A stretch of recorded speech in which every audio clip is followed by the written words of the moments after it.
उखल बंधन लीला। भगवान भक्ति के इतने वश में हो जाते हैं कि साटी ले उगलावती माटी, साटी ले उगलावती माटी। यशोदा मैया अपने बाएं हाथ से कृष्ण का दाहिना हाथ पकड़ ले और धमकाएं। भगवान का नाम श्रुति ने नहीं रखा, ये नाम गोपी ने रखा है। अब इस नाम की धात्री जो गोपी है वही यशोदा है।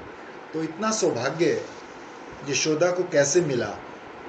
श्री चैतन्य महाप्रभु के संप्रदाय में ऐसा बोलते हैं कि ये प्रेम का उत्कर्ष। वो तो ऐसा कहते हैं कि श्री राधा, श्री कृष्ण, आलंबन, उद्दीपन, ये सब प्रेम समुद्र की तरंग है। प्रेम के अनंत समुद्र में एक एक आकृति राधा की, कृष्ण की आपस में मिलती है, अलग होती है। यशोदा, कृष्ण सब उस प्रेम समुद्र की तरंग है। प्रेम ही प्रभु है, प्रेम ही परमेश्वर है, और ये सब रूप उसके विलास है। श्री वल्लभाचार्य जी महाराज कहते हैं कि ये भगवत अनुग्रह है। प्रेम के प्राधान्य से प्रसंग की व्याख्या करते हैं। गौड़ेश्वर और भगवत अनुग्रह के प्राधान्य से व्याख्या करते हैं श्री वल्लभाचार्य जी महाराज। तो ये श्री कृष्ण की भगवत्ता में प्रामाण्य है, प्रमाण प्रकरण है। ये भगवान ना होते तो बंध ना जाते। जीव को तो बंधने में डर लगेगा, पर प्रश्न ये है कि भगवान इतने वशीभूत होकर मिलें, ये सौभाग्य मिले कैसे? बोले कि महापुरुष के अनुग्रह से। यशोदा घूम फिर के बात वही आ जाती है। यशोदा और नंद को महापुरुष के अनुग्रह प्राप्त है, उसकी भी व्याख्या है। शास्त्रीय व्याख्या उसकी बड़ी विलक्षण है। यशोदा और नंद तो नित्य हैं और भगवान श्री कृष्ण नित्य उनके बालक। अब वहाँ एक शास्त्रीय प्रश्न हुआ कि ये जो नंद यशोदा हैं जिनकी गोद में भगवान खेलते हैं, ये नित्य यशोदा नंद हैं कि धरा और द्रोण हैं?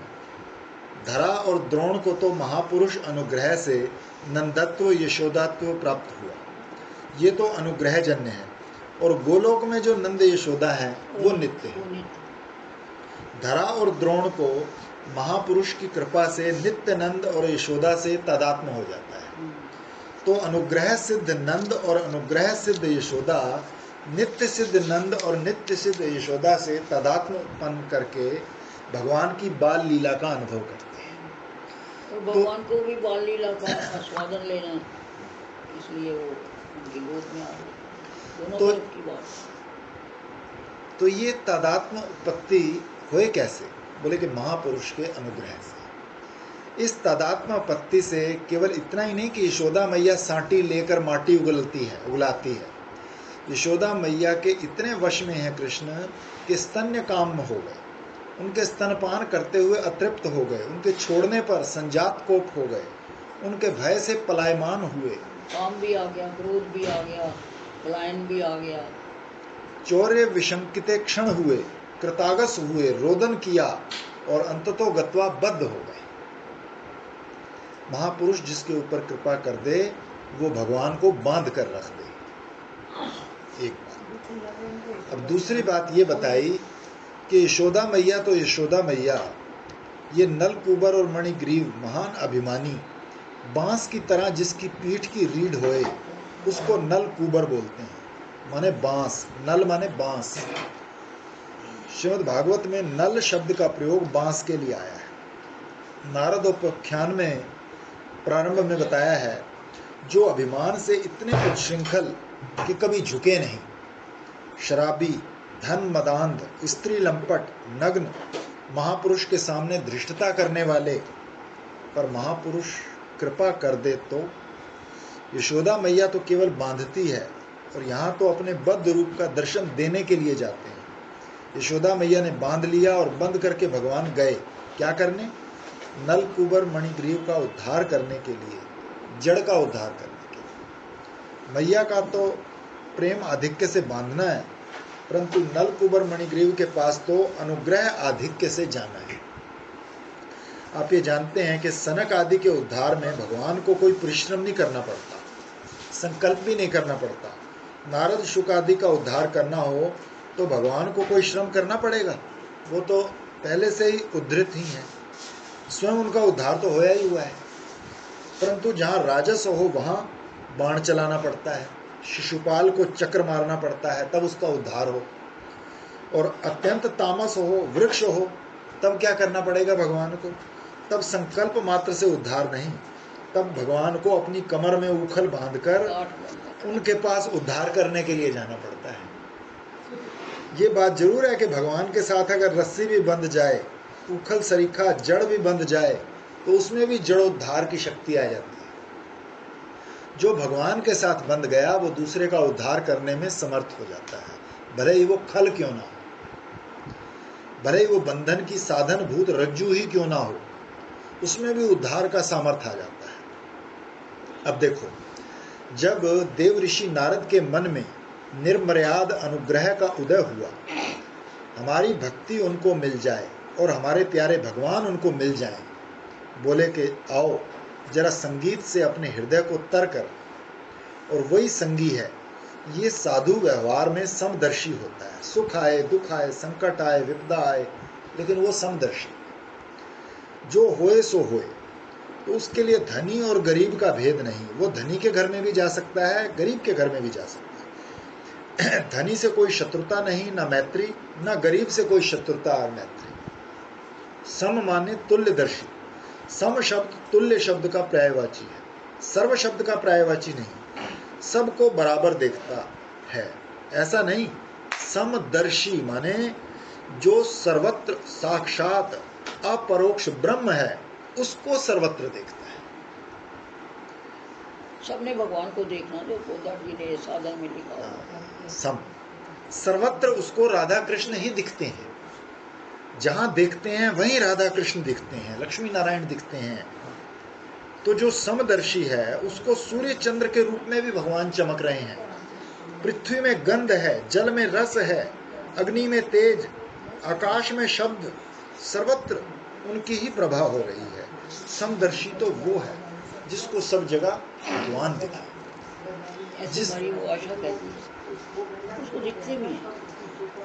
एक दिन मेरे को कहती है, देखो ये कितने सुंदर है, ये तो कह कभी मैंने देखा ही नहीं, ये भी भगवान की माया। देखो ये भगवान को देखो काफ़ी होती है ना, तो उसके ऊपर वो गोल गोल गोल गोल गोल गोल बुलबुले से बन जाते हैं। कहती देखो ये कोई बना सकता है, तो देखो इसको, इसमें भी भगवान दिखता है।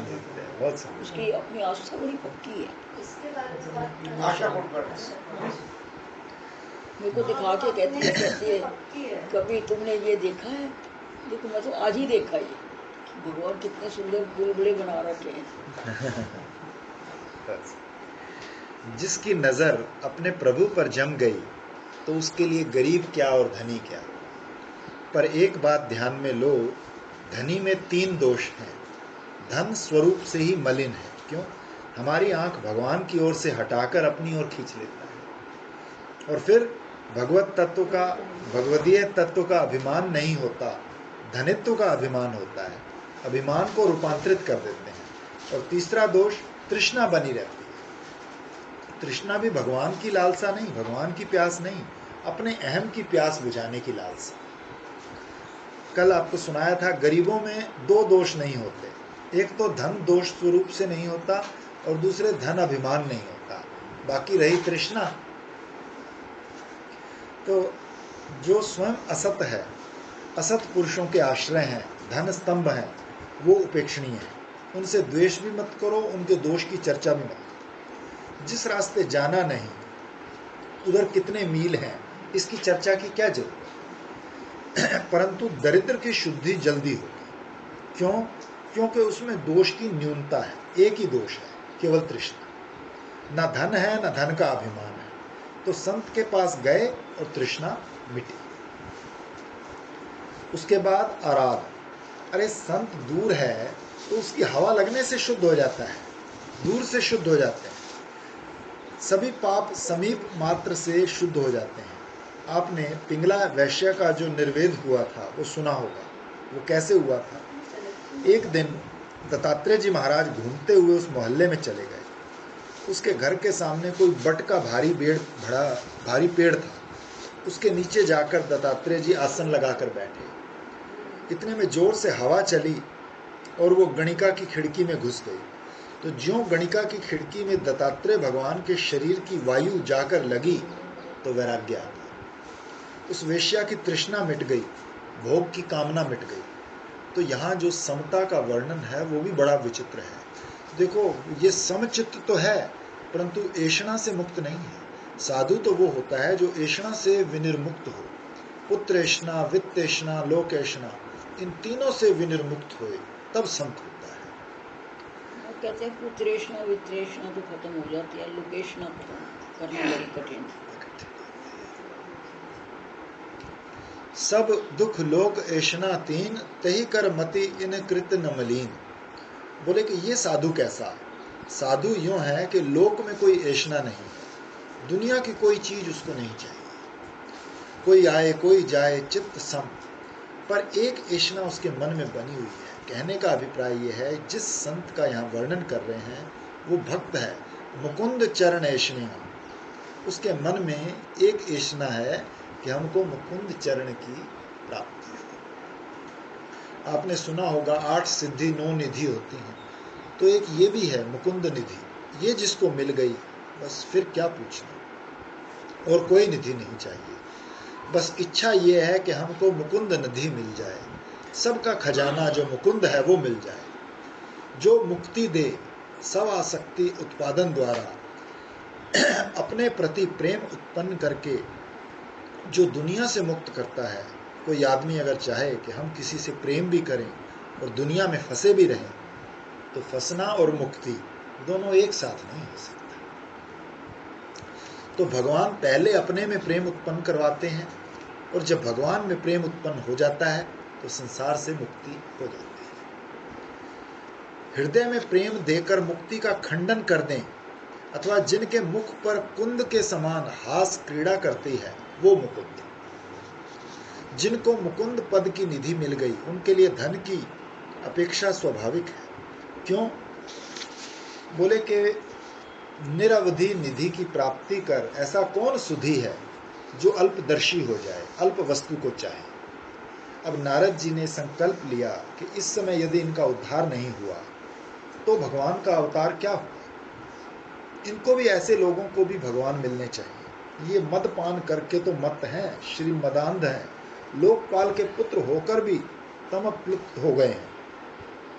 इनका उत्कट मद उनको हो गया कि इतना भी नहीं समझते कि हम नग्न हो गए। तो वेद जो हैं वे आच्छादक है, ढक्कन है। जैसे एक मर्यादा वाली स्त्री अपने शरीर को ढककर चलती है, खुला करके नहीं चलती। तो हमारे जीवन की मर्यादा क्या है? हमारे जीवन की मर्यादा है वेदवाणी। जब हम वेदवाणी के संस्कार से संस्कृत होकर चलते हैं तब तो हम आच्छादित मर्यादा में होते हैं, ढके हुए होते हैं। और यदि वेद को ना माने तो हम नग्न हो जाते हैं। पद्म पुराण में नग्न का वर्णन करने के लिए एक साथ ही 4-5 अध्याय हैं। ये आप जानते हैं कि संसार वृक्ष वेद के बिना कैसा होगा। ये अश्वत्थ वृक्ष रूपी जो संसार है उसमें वेद ना होता तो दुनिया में कहीं हरियाली ना होती। कोई पाप नहीं मानता, कोई पुण्य नहीं मानता, कोई स्वर्ग नहीं मानता, कोई नरक नहीं मानता, कहीं आस्तिक्य ना होता, कहीं यज्ञ याग आदि नहीं होते, कहीं धर्म अनुष्ठान में निष्ठा नहीं होती। तो वेद ने अच्छे और बुरे का, हित अहित, धर्म अधर्म का भेद करके दुनिया का जो उघड़ापन था, नग्नता थी, उसको ढक दिया। इसलिए जिसके जीवन में नहीं है ये छंदस रूप आच्छादन, वो नग्न है। अरे ये देवता के बेटे होकर, यज्ञ में आहुति लेने वाले के बेटे होकर, जिनके लिए वेदों में मंत्र है, उसके बेटे होकर विवाससम हो गए, वेद प्रतिपाद्य देवता के पुत्र और स्वयं वेद रहित। वेद में जिसका निषेध है कि किसी भूत की हिंसा ना करो, जुआ ना खेलो, शराब ना पियो, और ये इन्हीं कामों को करते हैं, तो वेद इनका रक्षण है। हमारे गृहीय सूत्र भी आज्ञा करते हैं कि नंगा होकर स्नान नहीं करना, पर ये नंगे होकर स्नान करते हैं और वेद के आच्छादन से भी रहित हैं। और यदि अपने निरावरण आत्मा को जानते होते, आवरण भंग हो गया होता, तो हम कहते कि वेद विधि उनके ऊपर लागू नहीं होते। परंतु ये तो आत्मा को जानते ही नहीं, तो क्या करें। देव ऋषि नारद का फैसला कि पहले इनको स्थावर बनाओ, बिल्कुल वृक्ष कर दो। ये कैसा फैसला हुआ कि जिस दोष के कारण ये नष्ट भ्रष्ट हो रहे हैं वो दोष छूटेगा ही तब जब ये वृक्ष होंगे। मालूम पड़ता है कि बड़ा कठोर शाप है। एक देवता को वृक्ष बना देना, जड़ भाव को प्राप्त करा देना, ये तो बड़ा कठोर शाप है। पर ये कठोर शाप नहीं, बड़ा अनुग्रहपूर्ण शाप है। वृक्ष बनाने में क्या अनुग्रह है? अरे उनको कोई साधारण वृक्ष थोड़ी बना रहे हैं, वहां वृक्ष बना रहे हैं जहां के लिए उद्धव जी कामना करते हैं, ब्रह्मा जी कामना करते हैं।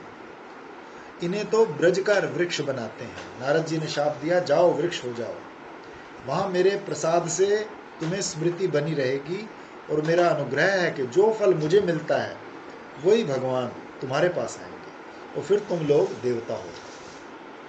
उसके बाद फिर ऐसा उपद्रव नहीं करोगे, भगवान के भक्त हो जाओ। ऐसा कहकर देवऋषि नारद तो नर नारायण आश्रम चले गए। बोले कि चलो गुरु जी से मिलाएं। तो नारायण नारद जी के गुरु हैं, तो गुरु जी को जाकर कहें कि हम 2 श्री मदांध को शाप देकर आए हैं, उसको आप पूरा करोगे ना? आपको पूरा करना पड़ेगा, मैं कह आया हूँ। सो वहाँ चले गए और ये दोनों वृक्ष हो गए। और भगवान श्री कृष्ण नारद जी की वाणी सत्य करने के लिए यहाँ, तो भगवान ने अपने मन में सोचा कि नारद जी हमारे प्यारे हैं, इनकी बात झूठी नहीं होनी चाहिए। तो क्या किया कि पहले खुद ही दोनों पेड़ों के बीच में जो जगह थी उसमें घुस गए। अब तो आप जानते हो कि श्री कृष्ण जिसके भीतर घुस गए उसका कल्याण तो हो ही गया। बाहर दर्शन देते हैं, भीतर घुसने के लिए आँख की पुतली में से भी घुस जाते हैं, ऐसे हैं ये भगवान। अब एक बात यहाँ कही गई कि कृष्ण के कमर में बंधी है रस्सी गुण, और उसमें बंधा हुआ है ये खल उखल। उस खल में भी इतना सामर्थ्य है कि वो जड़ का उद्धार कर दे। तो स्वयं खल खल नहीं, स्वयं गुण गुण नहीं, निर्गुण, क्योंकि ये गुणों की रस्सी स्वाभाविक नहीं, वो तो ऊपर से बंधी हुई है। तो भगवान से बंधा खल भी जड़ का उद्धार कर सकता है, तो स्वयं भगवान उसका उद्धार कर दें, इसमें क्या कहना। अब वो दोनों पेड़ तड़तड़ा कर गिरे, लेकिन योग माया वहां मौजूद थी। झट उसने उस ध्वनि को प्रतिबद्ध कर दिया, बोली ठहर ठहर, अरे वो आवाज अभी गांव में नहीं जाना। तो उन पेड़ों में से 2 देवता निकले, दोनों बोले कृष्ण कृष्ण हम आपको नमस्कार करते हैं। कृष्ण ने कहा, मैं ग्वाला नंद बाबा का बेटा और तुम देवता, हमें काहे को नमस्कार करते हो? तो बोले नहीं नहीं, तुम महायोगी हो, तुम आदि पुरुष हो, संपूर्ण विश्व तुम्हारा रूप है। इस बात को ब्रह्मज्ञानी लोग जानते हैं, तुम सबके अंतर्यामी हो, काल हो तुम, प्रकृति हो तुम। दुनिया तो दिख रही है पर इसमें रहकर भी तुम दिखाई नहीं पड़ते। तुम सबको चमकाते हो पर खुद नहीं चमकते। अपने से प्रकाशित जो अंतःकरण आदि है उन्हीं से आपने अपने आप को ढक लिया है। अवतार अपूर्व चमत्कार दिखाते हैं, सो आप सबके कल्याण के लिए प्रकट हो, आपको नमस्कार है। अब हमको अनुज्ञा दे दो कि हम लोग यहाँ से जाएं। हम जानते हैं हमारा कोई साधन भजन नहीं, हम तो भ्रष्ट थे, परंतु ये महात्मा का अनुग्रह है कि आप हमें मिले। अब इन्होंने एक बढ़िया बात कही कि हे भगवान, हम तुम्हारा वर्णन नहीं करते, क्या चाहते हैं? बोले कि हमको तो वो गुण चाहिए जिसके एक और भगवान और एक और खल, जो दोनों को बांध कर दोनों की कड़ी जोड़ देता है, वो गुण चाहिए। खल को भगवान के साथ बांधने वाली कड़ी कौन सी है? भगवान का गुणानुवाद। बोले हमको तो वही चाहिए। हम तो उस रस्सी का गुण गाएंगे जिसने हमारा उद्धार किया। देखो, वेदांत में 2 बड़ी भारी बाधा है। एक तो कुतर्क, अपने अविद्या के नाश के लिए जो घटाटोप मानते हैं कि बस पूछो मत। अरे अपने को मारने के लिए सुई काफी है और दूसरे को मारने के लिए तलवार भी काफी नहीं है। कुतर्क युक्तियों का शब्द आडंबर है, ये वेदांत में बहुत बड़ा बाधक है। अरे महाराज, जब मीमांसकों को पराजित करना हो, द्वैतवादियों को पराजित करना हो, तो वाग आडंबर को ध्यान में लो, और नहीं तो छोटी सी तो बात है। भक्ति में भी कविता और संगीत का मजा लेने लग जाते हैं तो भगवत रस का विस्मरण हो जाता है। सूरदास की कविता, तुलसीदास की कविता नहीं गाएंगे और अपनी तुकबंदी लेकर गाएंगे, तो असल में अहम भाव का आनंद उसमें आता है। संगीत का मजा दूसरा है, कविता का मजा दूसरा है, और भगवान का दूसरा। इसलिए तो अधिकांश ये ढोलक बजाने वाले, बाजे बजाने वाले संगीतकार जो हैं ये अपित हो जाते हैं, क्योंकि वो रस लेते लेते फिर अपना ही रस लेने लग जाते हैं। आगे कहते हैं, हमारे काल कथा में लग जाएं और हाथ कर्म में लग जाएं, मन भगवान की इस चरण स्मृति में लग जाए, सिर उनके निवास जगत को प्रणाम करे, सबको प्रणाम करे, दृष्टि संतों के दर्शन में लग जाए, क्योंकि वही भगवान के शरीर। तुम समझते हो कि अभी भगवान का शरीर तुम्हारे सामने आकर खड़ा हो जाए, अरे जो शरीर मिला है उसका तो आदर नहीं करते, तो फिर तुम्हारे पास एक नया कहां से आए। एक आदमी मोकुलपुर के बाबा के पास जाकर जिद कर गया कि हम तो भगवान का दर्शन करके उठेंगे, खाए नहीं पिए नहीं। महाराज ने बहुत समझाया पर नहीं माना। तो उसको बाबा ने डांटा, देखो ये सूर्य तुमको दिख रहा है, तुमने इसका क्या आदर किया। ये चंद्रमा दिख रहा है, भगवान है कि नहीं। तुम्हारी इंद्रियों में भगवान मन बनकर बैठे हैं, उनका क्या आदर किया आज तक। इतने रूप में भगवान तुम्हारे सामने प्रकट है, तुमने उनका क्या आदर किया। बाबा तो डंडा लेकर मारने दौड़े, बोले इतने रूप में भगवान प्रकट हैं, तुम उनका तो अनादर करते हो, उनको तो तकलीफ देना चाहते हो कि तुम्हारे सामने आकर प्रकट हो जाए, तो उनका क्या आदर करोगे। अब जो डांटा तो वो डर के मारे बेचारा समाधिस्थ हो गया, तो उसको तो विराट का दर्शन होने लगा। हे नारायण, इतना भगवान का दर्शन हो रहा है, उसका तो आदर करो। अब दूसरी बात, शाप और अनुग्रह का समान अधिकरण नहीं होता। एक ही व्यक्ति एक ही समय में शाप भी दे और अनुग्रह भी करे, उसके हृदय में करुणा भी हो और बुरा भी हो, ये दोनों बात एक साथ नहीं होती। एक हृदय में एक साथ दोष और प्रेम नहीं हो सकते। इसलिए हमने एक ऐसी स्त्री देखी जो मुंह से तो मुस्कुरा रही हो लेकिन आंखों से आंसू गिरते हो। आप लोग बुरा मत मानो, आंखों में दुख और मुंह में सुख, ये दोनों एक साथ कैसे हो सकता है। इसको समानाधिकरण कहते हैं। एक आश्रय में एक साथ विरुद्ध धर्म का होना। तो नारायण भगवान स्वयं यहाँ बताते हैं कि देव ऋषि नारद बड़े करुणात्मा थे, उनके हृदय में करुणा थी, किसको भगवान ने भी नहीं कहा। ये बात क्या थी। भगवान गोकुल में आ रहे हैं, गोकुल वासियों के चित्त को अपनी ओर आकृष्ट करने के लिए। देव ऋषि नारद ने कहा, कई लीला तो भगवान अपने मन से करेंगे, एक आध लीला हमारे मन से भी करेंगे। तो भगवान की लीलाओं में एक लीला बढ़ा देने के लिए देव ऋषि ने उन्हें शाप दिया कि कृष्ण को सुख मिलेगा। काहे का सुख मिलेगा। अरे अपने भक्त के हाथों बंधेंगे, यशोदा मैया यश देंगी, पेड़ का उद्धार करेंगे, इससे तो यश में 4 चांद लग जाएंगे। सो उनकी एक लीला बढ़ाओ। भगवान की तो बढ़ाई लीला और भक्ति की परंपरा स्थापित की और दुष्ट का उद्धार किया। महात्मा का एक काम भी सब दिशा में फल देता है, ईश्वर की ओर सोचकर होता है, अपनी ओर सोचकर नहीं होता। तो नारद जी के हृदय में करुणा कहाँ है। बोले कि है। श्री मदांध नल कुबर मणिग्रीव को वाणी से तो श्री मदांधता से भ्रष्ट किया, वस्तुतः अनुग्रह किया। असल में देखो तो इनका देवत्व नष्ट नहीं हुआ, देवता के देवता रहे, वो तो कुबेर के ही बेटे रहे, रुद्र के अनुचर ही रहे। इनका धन कहाँ गया। बोले धन का नाश थोड़ी हुआ, धन भी रहा। ये भी नहीं कि उनके घर में जितनी पत्नियां थी उनमें से कोई कम हो गई, ऐसा भी नहीं किया। ये तो नारद जी को देखकर जो नशे में पागल थे वो ज्यों के त्यों खड़े रह गए। कभी कभी ऐसा होता है, अपने से बड़े आदमी को देखकर मनुष्य स्तब्ध हो जाता है, ये स्तब्ध भाव। उन्होंने तो अनुग्रह किया। असल में देखो इंतजार ही करना पड़ता है। साधु ते होई न कारज हानि, ये श्री गोस्वामी जी का वचन है कि साधु किसी का काम बिगाड़ता नहीं। काम बिगाड़े सो साधु काहे का, वो तो काम बना देता है। साधु उसको कहते हैं जो दूसरे का काम बना दे। तब साधु का यही अर्थ बताया गया था। अब तो हम चाहे जैसे उसको बोल सकते हैं, एक ही साधु शब्द को हम तरह तरह से बोल सकते हैं। पहले हम एक व्याकरण भी पूरी तरह नहीं जानते थे, जबकि 8 प्रकार के तो व्याकरण है। भक्तों का व्याकरण जुदा होता है। श्री चैतन्य महाप्रभु के समुदाय में जीव गोस्वामी जी ने भी नवीन व्याकरण की रचना की है। उनके यहाँ स्वर नहीं होते, स्वर को स्वर नहीं बोलते, सर्वेश्वर बोलते। विभक्ति को विभक्ति नहीं बोलते, विष्णु भक्ति बोलते हैं। ये बहुत मजेदार है, उसको पढ़ो। श्री चैतन्य महाप्रभु ने कलाप व्याकरण पढ़ा था, उसी के आधार पर जीव गोस्वामी ने उसको बढ़ा दिया। तो विचित्र विचित्र व्याकरण होते हैं। साधु कौन है।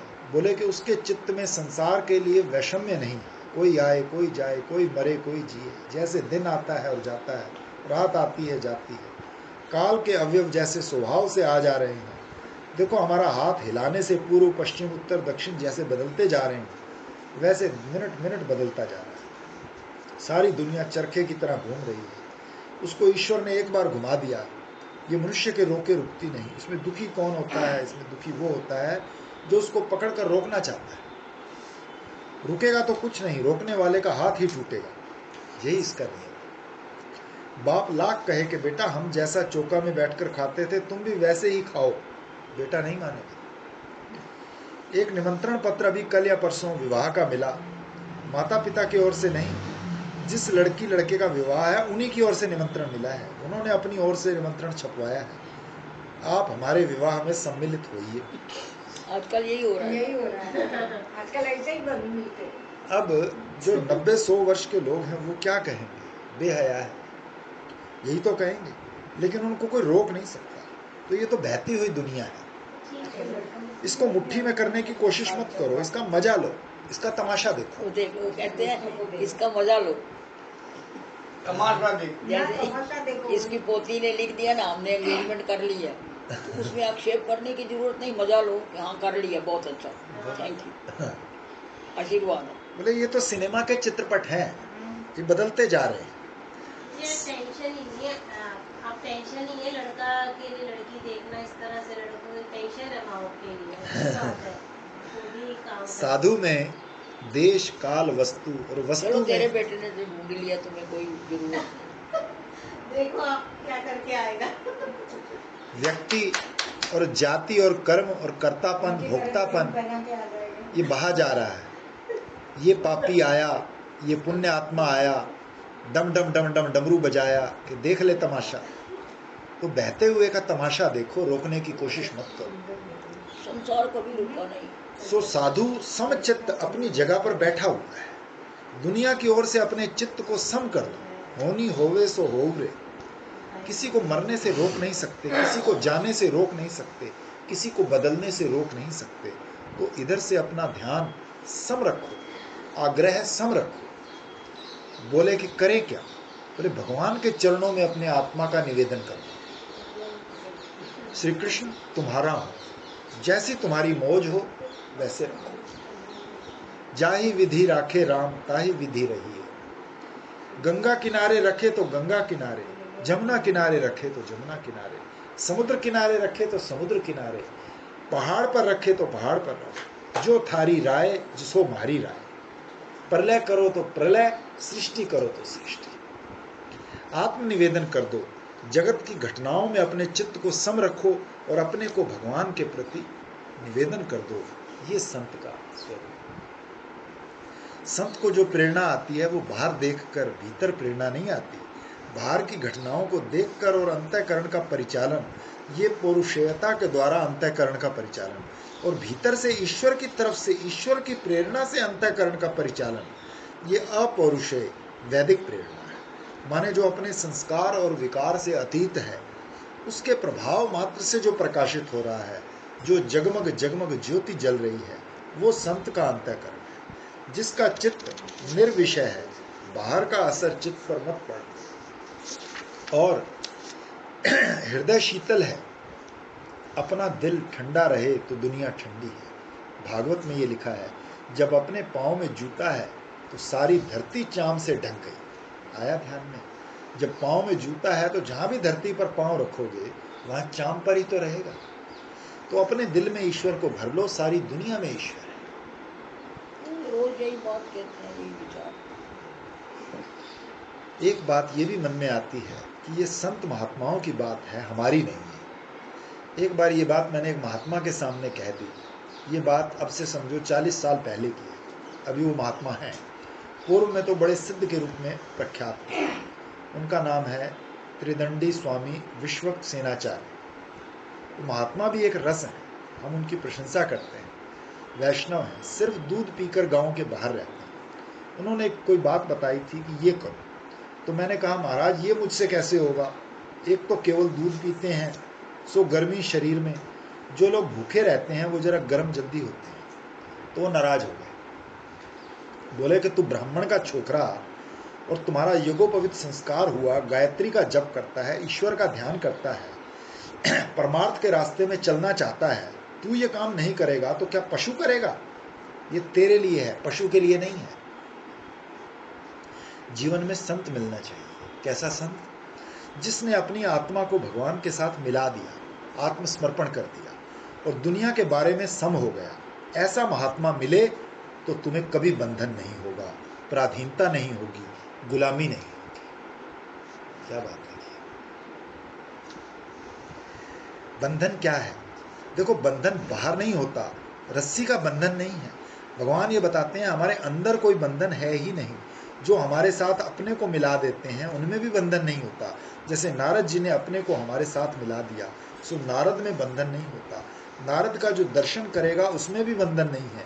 बंधन तो अपने संस्कारों का है, अपनी मनोवृत्तियों का है, अपनी मान्यताओं का है। जिस वातावरण में रह रहे हैं उसका है, जहाँ फंस गए उसका है। बंधन किसका है? बंधन कोई बाहर से आकर थोड़े बांधता है। बंधन तो बिल्कुल गधे का बंधन है। आपने ये सुना कि नहीं? राधे राधे। एक कुम्हार था, वो दोपहर को अपने गधों को पेड़ के नीचे बांधकर तब खान पान और विश्राम करता था। तो एक दिन एक रस्सी कम लाया, भूल गया था, तो उसने सब गधों को बांध दिया, लेकिन एक के लिए रस्सी नहीं थी। तो गधे का कान पकड़कर खड़ा हो गया कि अब क्या करूं। इतने में कोई सज्जन निकले, बोले बाबा जहां रोज इसको बांधता हूं। तो उन्होंने कहा जहां रोज इसको बांधता है वहां ले जाकर झूठ मूठ इसके पांव में ऐसे हाथ लगा दे, ये समझेगा मैं बंध गया। उसने वैसा ही किया। अब तो बोलने गधा के वो समय भी वही करेगा। अब तो गधा बिल्कुल अचल हो गया, वहीं बैठे, वहीं खड़ा हो, वहीं खाए। कुम्हार ने अपना सब काम कर लिया, विश्राम कर लिया, फिर सब गधों की रस्सी खोली, लेकिन वो जिसे झूठा माठा बांधा था वो ज्यों का त्यों खड़ा रहा। अब वो उसको अब धोबी सोचे बाबा जी ने तो कोई टोना टोटका कर दिया है जिससे हमारा गधा अब चलता ही नहीं। नहीं, अब वो कहेगा झूठ मूठ ही बांधा था, झूठ मूठ ही खोल। बाबा जी फिर लौट कर आए। उन्होंने कहा अरे भाई, जैसे झूठ मूठ बांधा है वैसे खोल भी तो सही। तो वो गधा किससे बंधा था? गधा अपने गधे के मन से ही तो बंधा था। ऐसे ही दुनिया में कोई स्त्री कोई किसी पुरुष को नहीं बांधती, कोई पुरुष किसी स्त्री को नहीं बांधता, कोई रिश्ते नातेदार किसी को नहीं बांधते। सोने में रस्सी नहीं होती, चांदी में रस्सी नहीं होती, मकान में रस्सी नहीं होती। उसके साथ बंधता वही है जो गधे की तरह भींदर से बंधा हुआ है। दूसरा कोई बंधन इस संसार में नहीं है। तो बंधन से अगर छूटना हो तो संत का दर्शन बंधन छुड़ाने वाला होता है, बंधन बनाने वाला नहीं होता। सूर्य उदय हो और आंख के सामने अंधेरा हो, श्री कृष्ण बोलते हैं कि अच्छा नलकुबर, अब तो तुम लोग मेरे परायण हो गए हो, अब जान गए हो कि कृष्ण ही बांधते हैं और कृष्ण ही छोड़ते हैं, तो अब तुम लोग अपने घर चले जाओ। देखो 6 प्रकार की भक्ति तो तुम लोगों ने मांग ली, और अब तुम्हें मुक्ति मिलेगी, बंधन मिलेगा नहीं। अब दोनों ने एक दूसरे की ओर देखा कि इन्होंने तो हम लोगों को बंधन से खोल दिया, तो अब हम भी इनको खोल दें। इनकी कमर में भी तो रस्सी बंधी हुई है। बोले कि नहीं नहीं, अगर ये गुण इनकी कमर में रहेगा, ये अगर भक्ति के गुण से बंधे हुए नहीं रहेंगे तो लोगों की आंख के सामने कभी नहीं होंगे, मुक्त हो जाएंगे, इसलिए बंधे रहने दो। अरे बाबा कुछ तो कृतज्ञता करो। बोले कि हाथ जोड़ो इनको, इन्हें बंधे रहने दो, आओ परिक्रमा करें, प्रणाम करें। बोले कि अच्छा एक बात है कि हम भी जड़ हो गए थे और ये उखल भी जड़ है, तो आओ कम से कम जात बिरादरी के नाते इस उखल को तो हम लोग खोल दें। बोले कृष्ण को नहीं छोड़ना, वो बंधे रहें, पर उखल को तो छोड़ दें। मणिग्रीव ने कहा भैया तुम गलती करते हो। क्या गलती? बोले हम लोगों द्वारा दी गई मुक्ति से तो अच्छा है ये कृष्ण के साथ बंधा ही रहे, ऐसे ही रहने दो, कहीं कहीं बंधन भी श्रेष्ठ होता है। तो नलकुबर मणिग्रीव ने निमंत्रण दिया कि भगवान कभी आना, तो बंधे हुए भगवान को आमंत्रित किया कि आप कभी हमारे घर पधारना, और उखल को भी आमंत्रित किया कि तुम परोपकारी हो, तुम भी हमारे घर पधारना। रस्सी को नहीं किया। उन्होंने कहा महाराज आप अगली बार जब अवतार लेना तो हम लोगों को पहले जैसा ही बना देना, और नारद जी वैसे ही आकर शाप दें, और ऐसे ही आकर हम फिर ब्रज के पेड़ बन जाएं, ऐसे ही आप फिर उखल में बंद कर हमारे उद्धार के लिए आना। जैसे अब की बार हमारा उद्धार करने के लिए आए, ऐसे फिर हमारा उद्धार करने के लिए आना। और इसी उखल में बंद कराना, इसी रस्सी में बंद कराना। हमारे लिए ये जो रूप तुमने धारण किया, जो तुमने ये सौंदर्य प्रकट किया, जो ये करुणा अनुग्रह प्रकट किया है, सो कल्प कल्प युग युग में बनी रहे। और फिर उसके बाद भगवान मिल गए तो फिर कहाँ गति होगी? बोले कि उत्तरागति होगी, उत्तर उत्तम, ऊंचाई की ओर गति।